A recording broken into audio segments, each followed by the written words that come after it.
His name is Joel Richardson. A lot of you know him because he is a New York Times best-selling author of The Islamic Antichrist, The Mideast Beast. He's a Middle Eastern expert. He is his latest book is When a Jew Rules the World. Joel, I read that book last week. I was on an airplane going up to Branson and doing a TV show up there, and I read it and didn't finish it on my flights, but then when I got to my room up there, I finished it. Joel, excellent book. When a Jew Rules the World. Excellent book, Joel.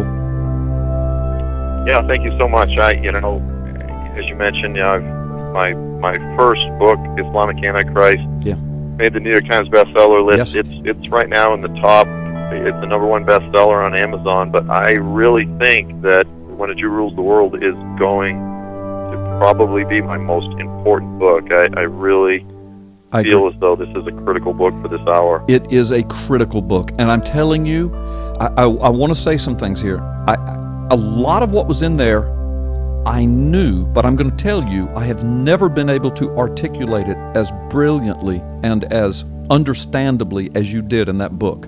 Some of the things I didn't know, and I learned some really cool stuff too. You know, I've been in the ministry preaching for 30 years, and of course we can always learn. You never reach a point where you quit learning.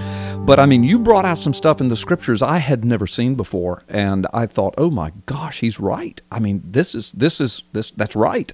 So powerful book. I agree with you. This is a book for our times. Folks, it's called When a Jew Rules the World.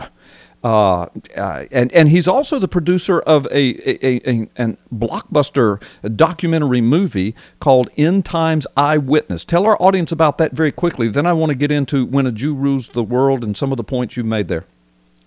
Yeah, Endtime's Eyewitness was a film that we made over the past couple of years throughout the Middle East, showing how the new Middle East since the Arab Spring in so many ways is aligning to the testimony of biblical prophets. The contours, the landscape of the new Middle East is aligning precisely in so many ways with the landscape that the prophets described. It's really coming together. I agree. You and I are on the same page, and I've learned so much from you, so much from your books, and I really appreciate the wisdom that God has given you and for you sharing it. And I know you take a lot of heat for it. And there are certain eschatological schemes that absolutely are crazy, over some of the things that you're sharing. But for what it's worth, for whatever my expertise is worth, brother, you're dead on. And I mean, and you're very biblical.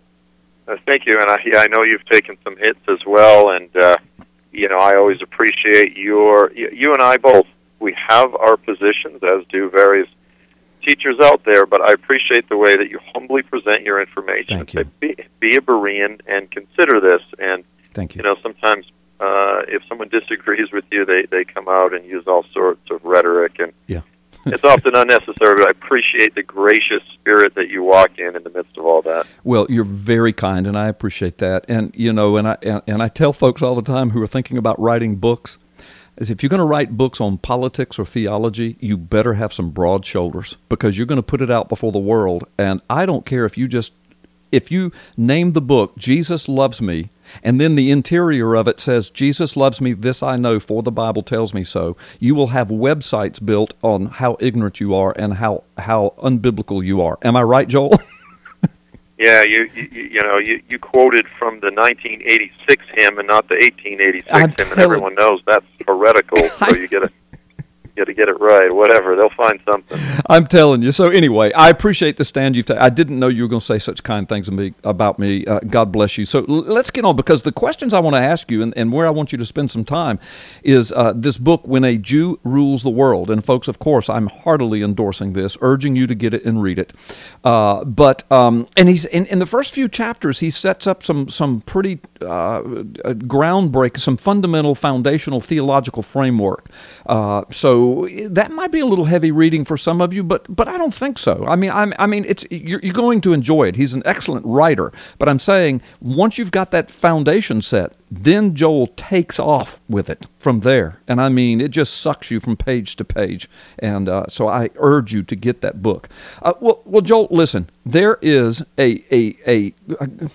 as you have stated it, a global controversy raging over the whole issue of Israel and the returned Israel and Israel's place in the world and whether nations should stand with Israel or not, whether America should stand, whether the church should stand. And of course, for generations in America, it was a given that we should stand with Israel and the church should stand with Israel. But it seems like there's a falling away from that now. Why is that happening? What's going on, that phenomena? Yeah, I mean, there's numerous reasons why that's taking place, but there's no question that many of the college-age Christians, kids that are at seminary, are becoming really trendy, incredibly fashionable to come out as anti-Israel. You've got various professors and conferences in Israel now, and it's sweeping large numbers of young evangelicals.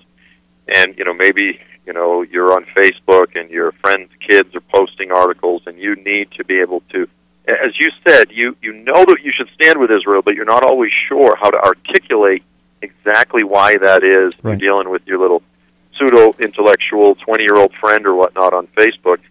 And what I do is I really try to lay out the theological, the historical, the present day, and even the eschatological, the future biblical reasons why we should stand with Israel and what that means, and do it in such a way that it really is, we're taking very complicated matters, making them very simple, laying out very simple arguments that anyone can understand, and right. strengthening those that already stand with Israel, but helping many to answer a lot of the questions, as you said, that they've always believed it, they just weren't quite sure how or why. And, I just really put it all together from the beginning to the end, from the covenant, the Abrahamic covenant, all the way up to the return of Jesus and everything in between. Thank you. Thank you. And when you say everything in between, I mean, to come against Israel, particularly a returned Israel in the last days, which is the fulfillment of a 2,500-year-old prophecy, and we're the only generation to see that happen. To come against that, to stand against that in the last days, is to trash the teachings of Jesus himself, and it's to trash the teachings of the Apostle Paul and the New Testament, right? Yeah, see, what happens is you have these theologians, they're real good at sort of twisting things around, and most of the supersessionists, the replacement theologians, some of them say they're fulfillment or inclusion theology. It's really, it's all the same. It's semantics. But what they do is they look primarily at the events of 70 A.D., when the Romans came in and destroyed Israel. Right. And they see that as a permanent destruction and disillusion of the people and the nation of Israel. Now, right. Those of us that reject replacement theology, we acknowledge that was God carrying out the curses of the Mosaic covenant. It was God's chastisement of his people. Yes. But we say that was temporary. Yes. And that he has always planned on bringing them back to the land and restoring them, as he always has done throughout history. Yes. Well, the problem, Carl, is once you say that God did this permanently, and then Israel comes back to the land, then either one, God failed, or right. you're wrong. Right, right. And they don't want to admit that they're wrong, so they have to try to cast the present-day nation of Israel as being something that is purely in the will of man, or even in rebellion against God, and they have to cast it as fundamentally perverted or evil. Yes. And undermine it because it's undermining their theology. Exactly. And never mind the fact, Joel, we got to take a break, and we're going to talk more about this, but never mind the fact, Joel, that here it is sitting there, so it doesn't agree with their theology, so they've got to undermine it, yet the Scriptures, written 3,000 years ago in the beginning and all the way through, proclaim that in the last days, Israel would return. And there it sits, and they have to deal with that. So, and we have to throw it in their faces. Yeah. We have to throw it in their faces. I right. take a whole chapter, and I've got about 20 different guys that hundreds of years, 1,000 years ago, before Israel was reestablished, they looked at the Scriptures and they said, Israel's going to come back in the land, form a nation, form a government. It's happened. These guys predicted the future. Right before our eyes. And my guest this afternoon is Joel Richardson, the New York Times best-selling author, Islamic Antichrist. And again, he was saying is it number one bestseller right now on Amazon? Well, it's number one in its category of theology. Yeah, that's amazing. And I know it's always ranking very, very high on the best-selling list at Amazon. And, of course, it was a New York Times bestseller. Your brand new book, When a Jew Rules the World, is magnificent. I've read it from cover to cover and have marked it up, and we'll keep it as a reference book, and we'll go back to it quite frequently. Produced the movie, Endtime's Eyewitness, which I have watched 3 times and have given to several other people. Everybody that's watched it that has gotten back to me has just raved about it. We were in the middle of talking about Israel, its place in the world now, and this weird trendy thing among churches and nations and politicians to kind of look down their noses at Israel now, which, by the way, I think is kind of a fulfillment of an end-time prophecy probably. But do this. I want to hush and give you all the rest of the show, so I'm going to ask you 2 questions and just kind of go with them and flow from one to the other. Explain to our audience what replacement theology is. Give the the basic level understanding, because some of our people know it in depth, and some that are listening and some of our newer listeners have never heard it. So start there, and then explain what the dangerous logic of it is, and then from there, if you would, explain this deal of Jacob's trouble, or Jacob's the time of Jacob's trouble, which is a biblical concept that ties into end time stuff. Sure. Yeah. Excellent. Thank you, Carl. Yeah. So replacement theology. Some people are very familiar with it, but in a nutshell, you could say it's the idea that the church has replaced corporate Israel, the corporate body known as Israel, the corporate children of Abraham, Isaac, and Jacob, and the corporate church has replaced them. Now, to be clear, the Scriptures teach that we are in the age of whosoever, anyone who places their faith in Jesus can come in. And so, Right. The plan of salvation has been thrown wide. It doesn't matter, Jew, Gentile, everyone is welcome. However, replacement theology teaches that God is no longer dealing and working with corporate Israel, whereas the Scriptures teach that the promises that he made through the Abrahamic, the Davidic, and the New Covenants were specifically to Israel, right. the whole house of Israel. And he has not stopped Thank you. That plan.